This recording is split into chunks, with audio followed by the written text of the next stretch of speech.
This podcast is sponsored by BetterHelp. After experiencing trauma, I went to therapy, and my therapist guided me through a difficult time in my life. They helped me understand what was happening and provided me with tools to cope and find my own strength and resilience. Their experience and compassion were invaluable and enabled me to rebuild my life and move forward.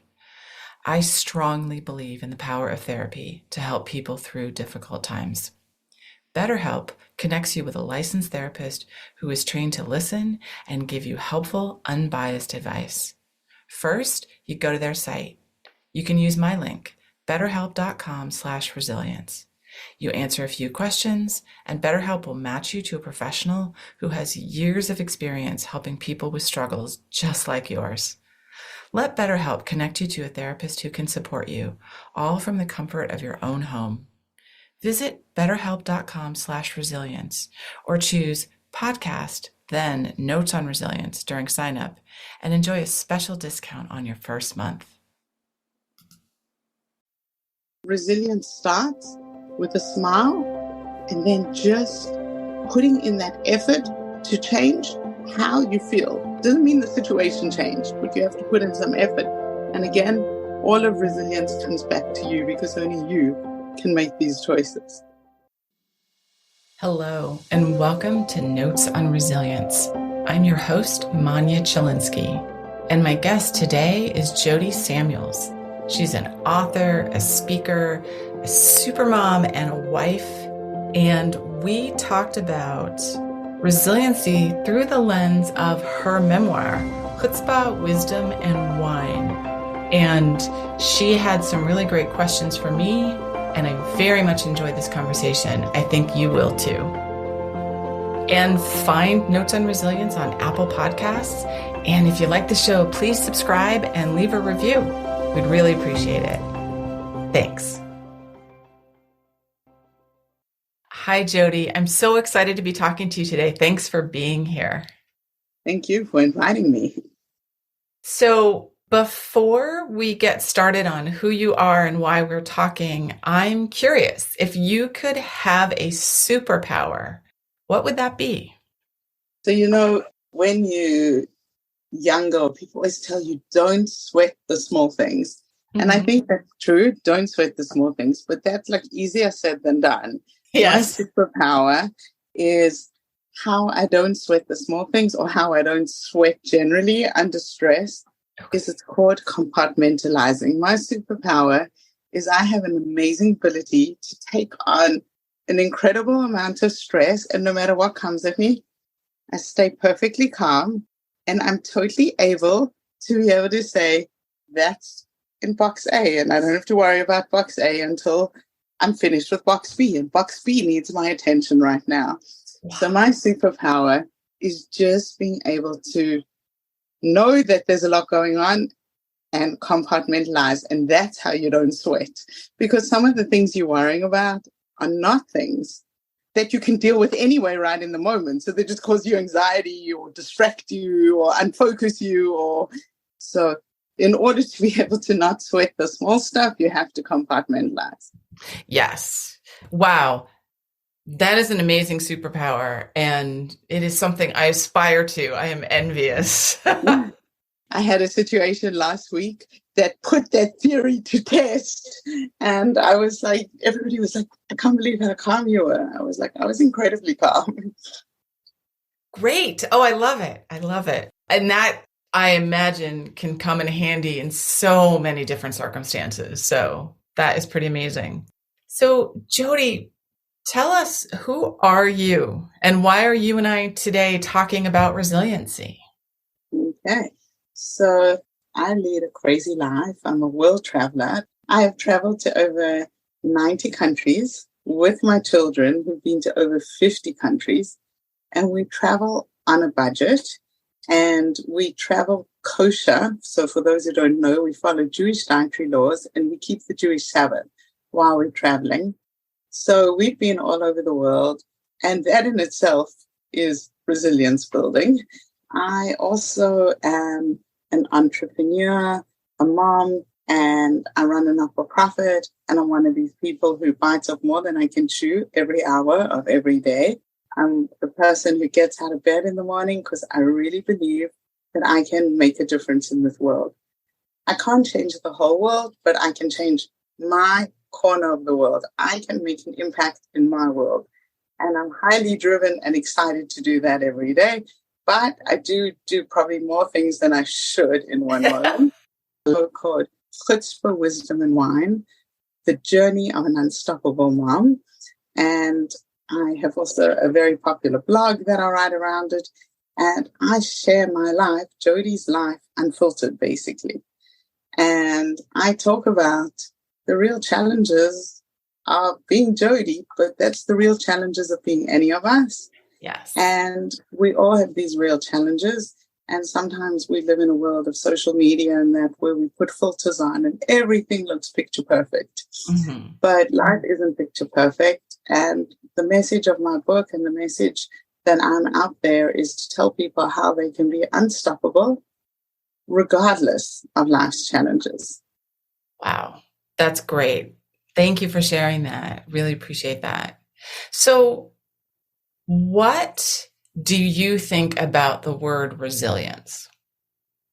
You know, when you think of resilience, you think of that ability not to break. I think that's the first thing. You know, you think of your cell phone and you think of like if you drop your phone, the screen breaks. But if you have a good screen on it, it protects it. Resilience is that ability not to crack when something happens. Mm-hmm. It's that ability to bend. I think of something like a tree has inbuilt resilience. It can sway in the wind. It can move with the forces. Sometimes forces do knock it out, or sometimes it's old and it gets uprooted. But I'm saying resilience is that ability to go with whatever the environment is pressuring, challenging, influencing, or moving in your direction. That's what I think of resilience. Now, the question is, how do you implement resilience? It's a very different question. Yes, that is a very different question. And I guess, what are some things that you think about when you're talking about implementing resilience in one's own life? So I think that there are many things about resilience, but I would start with, I can give a list of a few things. Firstly, when people are under pressure, so often they get overwhelmed. And sometimes the best way to build resilience is to actually just start with a list or to do something. When people are in action, they feel they are taking control. You may not change anything. Writing a list or doing search on an internet or reaching out to another parent with the same challenge or speaking to a doctor doesn't mean you solve the problem. What you feel you're doing is you are taking control of the issue at some level. So sometimes it's that action word, like Nike, just do it. Yeah. Sometimes you just have to do something to start building your resilience, because you can lie in bed, you can stare at a wall, you can drink a bottle of wine, but that's not going to build your resilience. You start building resilience through action. The second thing is when you sometimes take on the role of leading others. Sometimes you are not necessarily an expert in something. You're just a few steps ahead of someone else in a situation. You haven't yet proven that you've overcome breast cancer, but you so far have gotten through treatments and everything. You can be a support, a help to someone else. And when you're giving to someone else and you're sharing, that helps you to build resilience. Mm-hmm. I think a third part of resilience for me is gratitude, an attitude of gratitude, because we so often spend so much of our time, why me?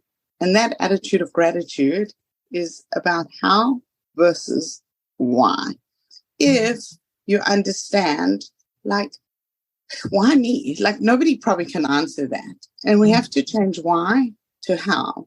What am I going to do? So when you switch that why to how, like, why did I have a special needs child? Why is this person injured in a car accident? Well, we can't really answer that, but that's not going to build your resilience even if you could.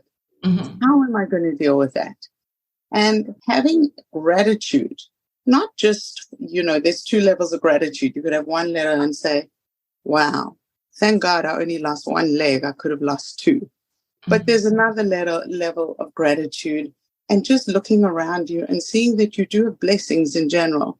I think so often, and especially in today's world, and I think it's part of the challenge why we have so much teen crisis and suicides and so much going on and anxiety and depression in our world, is that everybody is comparing themselves to someone else. Social media has made that real time. And true gratitude is that ability to say, thank you for what I have, not what I don't have, what my neighbor has and you didn't give me.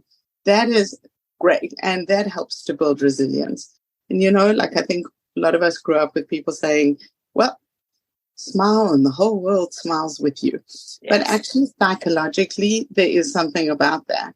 When you go out there and you put one foot forward, you put a smile on your face, immediately you change your whole persona. That feeling like you can get up in the morning, and I've spoken to so many people who now work from home and work on Zoom. In the beginning, when we all went on Zoom, we put makeup on and did our hair, and now people come in their sweatpants with their hair up and unwashed and greasy. But there's that same feeling like when you're wearing your pajamas at home and you're sitting and then you get dressed up. You feel different when you put on a smile, when you put that one foot forward.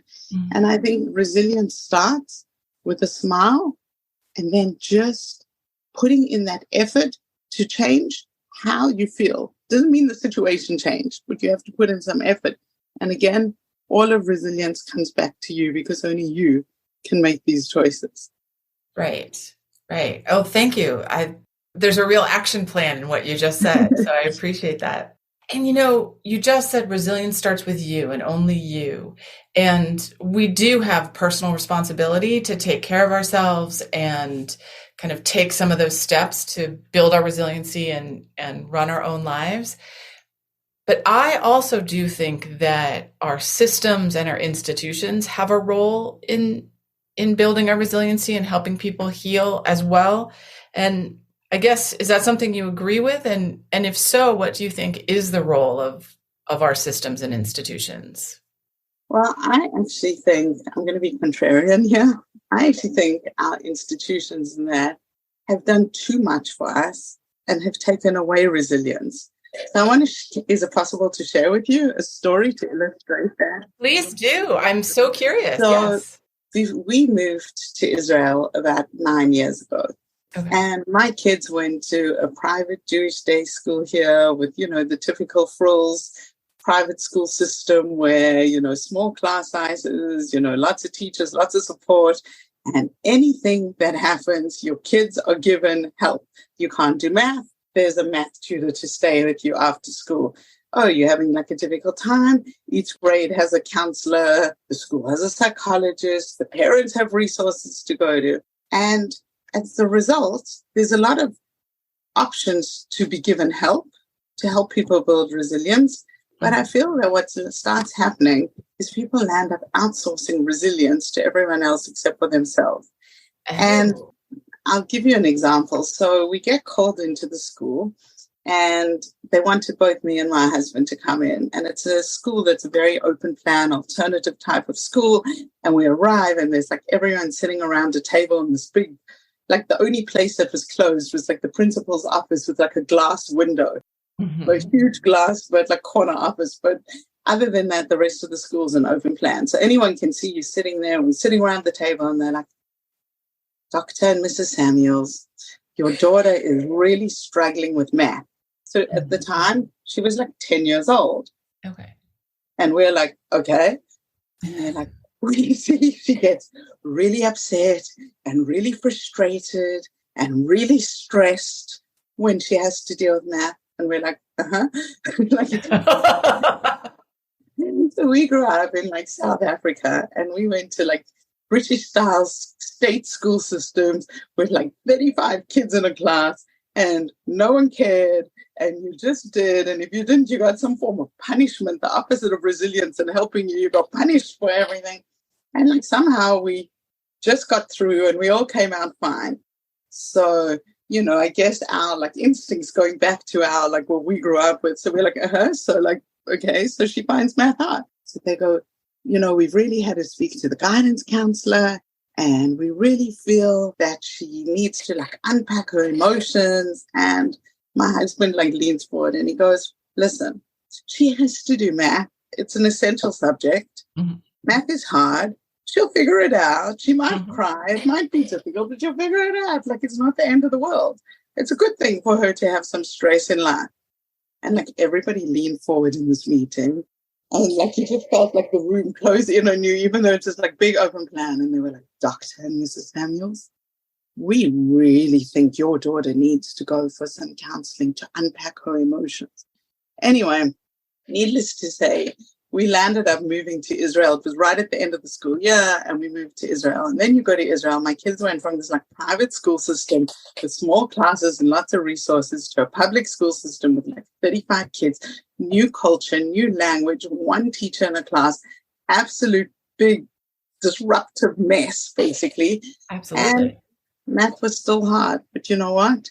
When no one said to my daughter, like, how can we help you? And this, she got on with it. Like, and she did she struggled the whole way through, but she finished last year her matriculation. She did very well. She killed herself. She cried a lot, but she did it.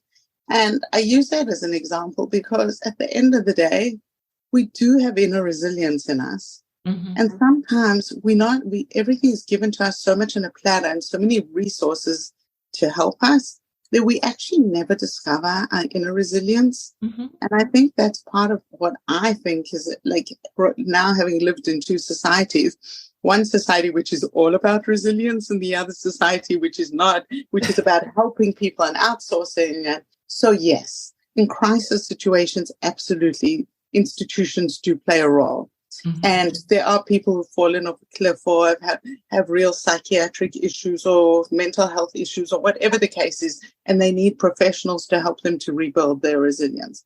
I think where the challenge comes in is we live in a society in many, many modern, certainly higher socioeconomic societies. And I'm not saying you have to be higher socioeconomic. I think by virtue of living in America and living in Europe and that first world countries these days are very high socioeconomic. We don't know what it means to be challenged. We don't know what it means to be stressed. Mm-hmm. We don't know what it means to think. And I'm not saying someone who's lower socioeconomic has more stress, less stress. I'm not making that comparison. I'm just saying that we live in a society where for the most part, we can open a fridge and find food. We can go to an organization that will help us with food if we can't. People aren't walking around hungry. And when you haven't had challenges, you don't know how to have resilience. And I think a lot of what's happened in society, at least in my opinion, and it's, not everybody agrees with me. I am willing to debate them. I know they don't agree with me.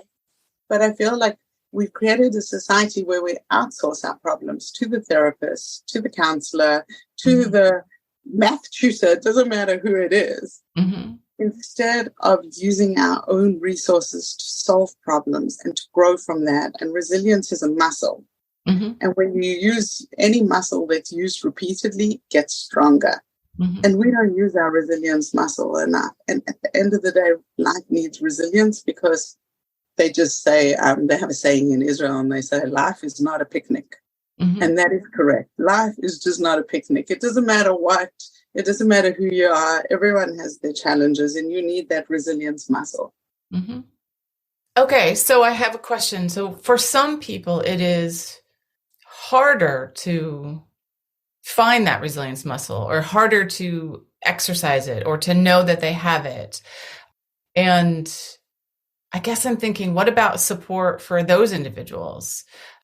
I mean, I know when you talked about trauma in particular, that's a different kind of situation. But I think walking through life, we don't always think about whether or not we are resilient. And I guess I'm wondering how that thought fits into your model of resilience. Okay, so I think that we live in a society that has almost taught us not to realize we have resilience. So we don't even think about it. We think of how to outsource our problems first rather than how to go to ourselves. So I think that we have to, and this is not something that like can be, overnight done. I mean, it would be fantastic if schools actually educated kids how to be resilient and teach them the basic tools of resilience rather than teaching them that any problems in life can be outsourced. That's number one. But I think when you're an adult, if you were someone listening to this podcast, or you were someone thinking, how can I build my resilience? I think some of the basic steps are, before I outsource my challenges, before I go for help, have I looked within my own toolbox? Have I pushed myself out of my own comfort zone? I think resilience is leaving your comfort zone. And I think the first thing you have to ask yourself is, have I left my own comfort zone? Like, yes, you're in an uncomfortable position. I agree. You're not feeling good. You're feeling stressed. You're having financial challenges. Your kids are driving you crazy. But have people actually stopped and looked at their own challenge, like their own toolbox? And then are they like willing to go a little bit uncomfortable? And sometimes we have to go like, if you can either garden by hiring a gardening service, or you can put on gloves and you can get down there, or you might not even have gloves and you dig with your bare hands and you have to wash your nails out afterwards. At the end of the day, I think the first thing people have to say is, can I push myself a little bit more to take on this challenge? Yeah. And then there's some very practical tools like the ones I spoke about. Right. Like, before you start, recognize that as bad as this is, you do have blessings in your life. So one of the reasons the title of my book is called Chutzpah, Wisdom and Wine. I really believe that chutzpah is an excellent resilience tool, and I'm happy to talk about why. Yes, please do. So when I say the word chutzpah, what do you think? I think of someone who is bold and not afraid to say what they think. Right. So that's exactly. But chutzpah is bold, audacious, out there. So like a lot of people think of Israelis as chutzpah. Like if you know Israeli culture, they're like very chutzpah. They, not scared to take on anything. So some of the things about chutzpah to me, chutzpah is not being afraid of the word no. We live in a society that we are so scared of someone. So what? So they said no. You could ask and they could say no. Okay? Chutzpah is just never being afraid of the word no. Chutzpah is about understanding that rules are suggestions and they're starting points of a negotiation. That doesn't mean you're an anarchist and you're going to burn the house down. Right. But if something doesn't make sense, or you put in a box, or you told X about your kid or Y about your health treatment, that you have to just accept it. Okay, no doesn't mean no. You can challenge that. Okay. I think that chutzpah is about understanding that it's the journey and not the destination. And we live in a world that we're so busy focused on, like, I need to live in this size house. I need this job. I need my kitchen redone. I have to have, that we forget about the journey. Okay, so chutzpah is about appreciating the journey. Chutzpah is about, when we go there, everybody always says, oh, you should reach for the stars. Chutzpah is about, why should I reach for the stars? Why? The stars should be the starting point. Why only reach for the stars? Yeah. Chutzpah is about people saying, well, think outside of the box. Well, why does there have to be a box in the first place? Okay, why do you need a box? And I think some of the things about chutzpah to me is about truly, and I think this is so fundamental, truly believing that tomorrow will be better. And when people have resilience, they're able to understand that right now there's difficulties, but I can make a change in this. Yeah. And I think all those, so I say, like, you need to have the chutzpah, you need to have chutzpah in your toolbox to be able to, because when you feel empowered, it's that same thing that I said, you have to go out, you have to do things, you have to be the first one. Sometimes we get into a rut and we think that every barrier, box, no rule, everything is constraining us. But maybe if you had a little bit of chutzpah, you would see the world with a different set of lenses. Yeah. I love that concept of, and I love also that you talk about resiliency as a toolbox. And I like the idea of putting a little chutzpah in there as part of the toolbox. And then I say, so my next tool in the toolbox is wisdom. Mm-hmm. So I think that everybody needs to have their own wisdom. So I speak to different groups of all different religions, I speak to groups that come from all around the world, nationalities, colors, shapes, sizes, ages, and stages. And I say, you need to know your wisdom. So for me, my wisdom is Jewish Torah wisdom, but everybody needs to know what their wisdom is. We have a proverb in Judaism that says, you should find yourself a rabbi and a friend. So the word rabbi translates into a teacher. Okay. And a friend. So you need someone who can guide you through situations. That doesn't necessarily mean they have to be a psychiatrist or a psychologist, but it needs to be someone who truly shares your view of the world's wisdom and can be your friend. Not of, and sometimes people mistaken friends for someone who might be like, I deal with a lot of singles. So they think like a friend is, oh, my friend. And she says, well, the guy isn't cute, so therefore he isn't cute because your friend said he isn't cute. No, that a friend, and that's why it says a rabbi and a friend, a teacher, someone who's imbued with their own wisdom before they become your friend. Like you can have your other friends, but you need someone who's imbued with wisdom. And I think that we saw over COVID, the elections all around the world, whether they're like left or right, everything's so polarized, and vaccinations, and it doesn't matter what the issue is. Everything, if you don't know what your wisdom is, you can get just so caught up in every little conversation in the world. What's right, wrong, who am I, what do I do? I really believe we all need to have some guide of our wisdom that's guiding us, because the world is a complicated place. Yes. And then I would say my last tool in the building resilience is wine. So I love it. And wine for me is not wine as I love red wine, and I'm famous for drinking a lot of good red wine and being a red wine snob. But wine for me actually represents a few things. It represents that ability to stop and appreciate. Okay, we all have blessings in our lives that we don't appreciate. So wine gives you that ability just to stop. But also, we all spend so much of our lives being in our role.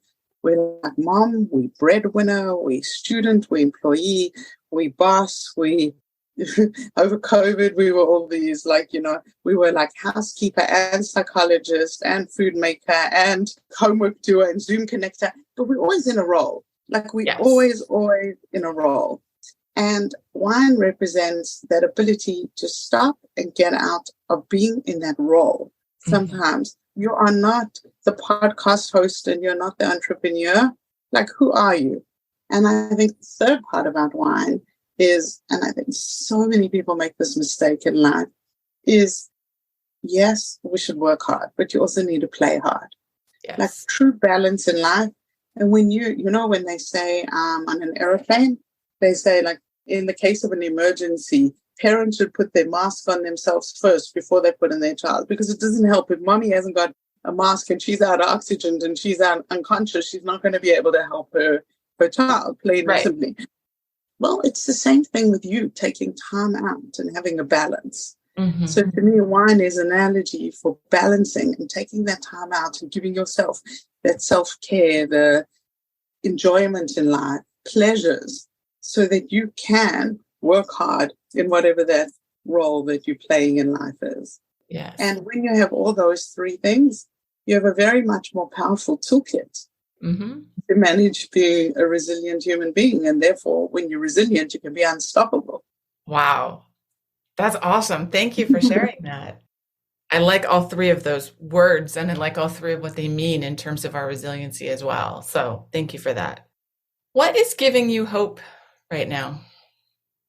I think that for me, what gives me hope is just knowing that tomorrow will be better.